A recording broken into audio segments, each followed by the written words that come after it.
Ito si Lapu-Lapu Pretz. Siya ang tagapagbantay ng Pilipinas.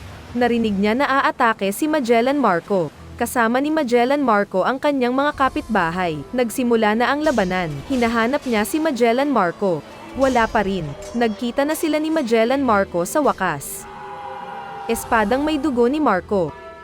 St. Francis of Assisi Parish. Random na kawayan. Nagsama-sama ang mga kapitbahay. Mabube, mama ni Aiton, Berlita at Boche. Sila ay pupugutan.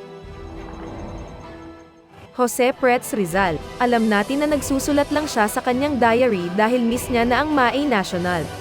Siya ay babarilin. Pero okay lang. Gipulihan siya ni Marco. Guni-guni lang pala.